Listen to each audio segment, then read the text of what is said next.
Jesus Cristo, para sempre seja louvado. Bem-vindo, irmão, bem-vinda, irmã, aqui na Lexio Divina, a leitura orante da Palavra de Deus, no canal da RCC BH, os minutinhos que nós separamos do nosso dia para o nosso encontro pessoal com o Senhor, através da sua palavra, que é viva e eficaz, que tem poder para transformar a nossa vida a cada dia. E é por isso que ele nos reúne como família, nos reúne como irmãos, para podermos a sós, cada um no seu cantinho, buscar em Deus a força, a coragem, a alegria, o entusiasmo, para podermos prosseguir o nosso dia. Que maravilha, irmãos! Louvado seja Deus pela sua graça em nossa vida. Hoje é dia 4 de agosto. Estamos na terça-feira da 18ª semana do Tempo Comum.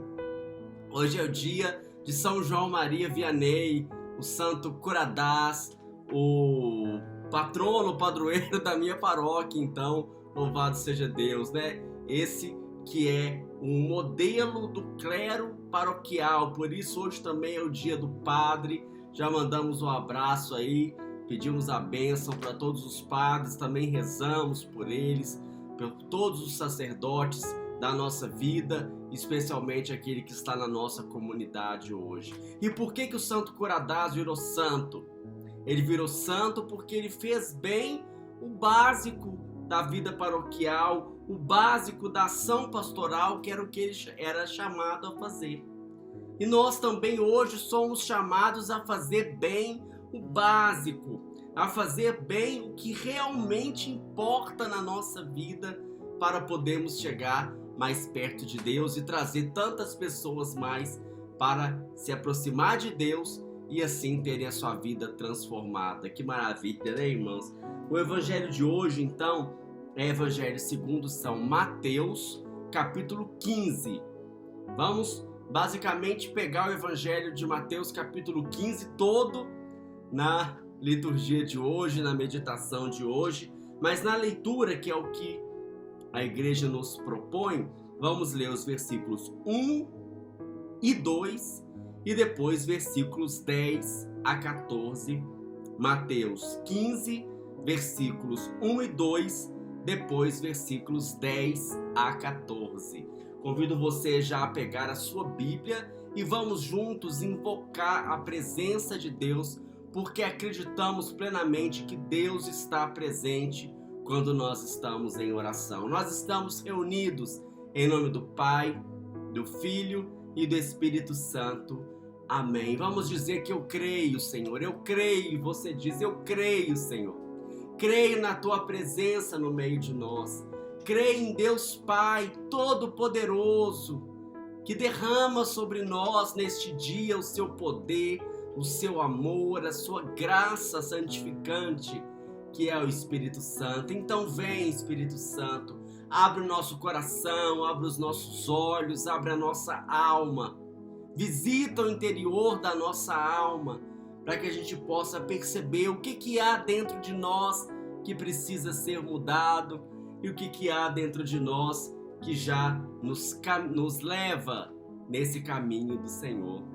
Amém. Vamos lá então para o nosso método da Lexio Divina, em 4 degraus espirituais que vamos percorrendo até chegarmos na profundidade do coração do Senhor. O primeiro degrau é a leitura, em que vamos procurar perceber o que o texto diz. Vamos lá? Atenção! Evangelho de Jesus Cristo segundo Mateus. Naquele tempo, alguns fariseus e mestres da lei, vindos de Jerusalém, aproximaram-se de Jesus e perguntaram: por que os teus discípulos não observam a tradição dos antigos? Pois não lavam as mãos quando comem o pão. Jesus chamou a multidão para perto de si e disse: Escutai e compreendei. Não é o que entra pela boca que torna o homem impuro, mas o que sai da boca. Isso é que torna o homem impuro.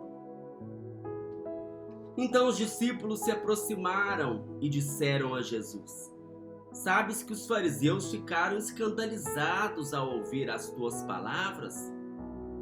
Jesus respondeu: Toda planta que não foi plantada pelo meu Pai Celeste será arrancada. Deixai-os, são cegos guiando cegos. Ora, se um cego guia outro cego, os dois cairão no buraco. Palavra da salvação, glória a vós, Senhor. Nossa mãe, né? Jesus terminou meio bravo, né? Se o cego guia o outro cego, os dois cairão no buraco. Vamos rever a cena então, procurando perceber o que o texto diz, de quem que Jesus está falando, né? Então Jesus, nesses capítulos, vamos dizer assim, nessa parte do relato bíblico, ele está lá perto do Mar da Galileia, naquelas cidades lá, principalmente em Cafarnaum, provavelmente.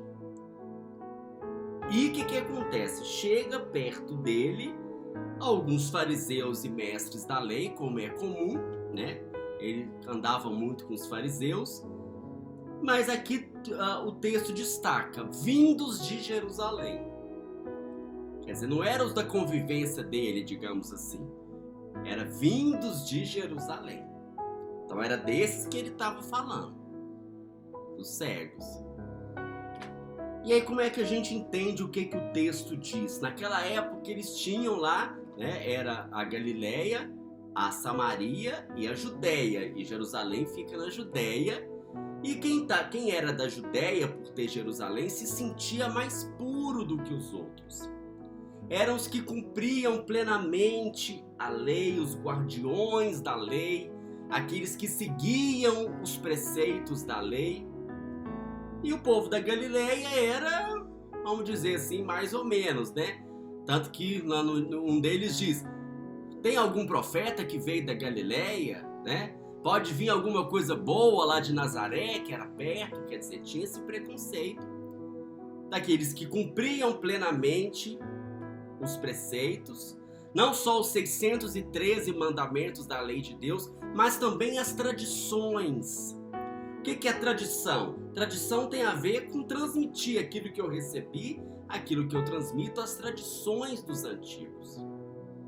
E aí eles implicam Jesus, então, por que os teus discípulos não observam as tradições dos antigos, vamos dizer assim, como nós observamos, né? Nem todos observavam todas as tradições dos antigos, apenas aqueles que eram mais rígidos. Por que eles não estavam nesse meio? E aí eles dão um exemplo. Por exemplo, não lava as mãos quando comem um pão. Por que os seus discípulos não lavam as mãos quando comem um pão? E aí é até difícil falar, né? Nesse tempo que a gente está de pandemia, a gente ouve o tempo inteiro falar que tem que lavar a mão, a questão de higiene, de saúde, mas não era disso que eles estavam falando. Eles estavam falando daquele mandamento que dizia, na lei, na Torá, que as pessoas devem reservar uma parte do trigo e oferecer para o sacerdote. Aquela parte do trigo era sagrado. E aí, para manipular esse pão sagrado, os sacerdotes precisavam purificar as mãos, muito parecido com o que acontece hoje. Essa é a lei. O que veio a tradição? O costume foi o seguinte: para simplificar as coisas, eles colocaram que vamos então purificar as mãos sempre que qualquer pessoa fiel for tocar qualquer um dos pães, qualquer pão. Só que os discípulos de Jesus eram pessoas simples, pescadores, não tinham esse hábito. E aí levanta uma questão para Jesus, que aproveita da situação, da oportunidade, para chamar atenção para aquilo que realmente importa. E aí o que ele faz? O texto você está lendo, você está relendo, nós estamos aqui tentando procurar perceber o que o texto diz. Então eu vou recapitular. Chegam os fariseus de Jerusalém, implicam Jesus sobre a tradição dos antigos, dá o exemplo de lavar as mãos, e por isso Jesus aproveita dessa pergunta para fazer uma fala mais abrangente, e aí ele chama a multidão para dizer o que realmente importa. E aí o que Jesus vai falar? Jesus vai falar que importa que o que torna o homem puro ou impuro é o que sai da sua boca. Mas o próprio texto bíblico diz que a boca fala do que o coração está cheio. E aí lá mais um pouquinho para frente, no versículo 18 que nós não lemos hoje, nesse próprio Mateus 15, Jesus fala: aquilo que sai da boca provém do coração, e é isso que mancha o homem. Então o que é importante, o que realmente importa que Jesus está dizendo nesse texto hoje? Que importa o que está no coração, importa o que sai do coração, o que torna puro ou impuro é o que está no coração do homem. Por quê? Porque Deus é bom, Deus fez tudo bom, tudo que Deus fez é bom. Quem tem um coração puro, vê a pureza. Quem fala isso? A carta de Tito. Para os puros, a carta a Tito. Para os puros, todas as coisas são puras. E para os corruptos e os descrentes, nada é puro. Porque a sua mente e a sua consciência estão corrompidos. Vamos passando para o próximo passo.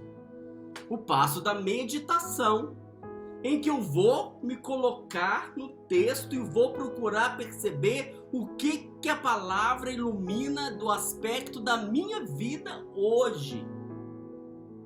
E a palavra fala sobre as perguntas fundamentais do ser humano: o que é puro, o que é impuro, o que é proibido, o que é permitido, o que é bem, o que é mal, o que é felicidade e o que é infelicidade.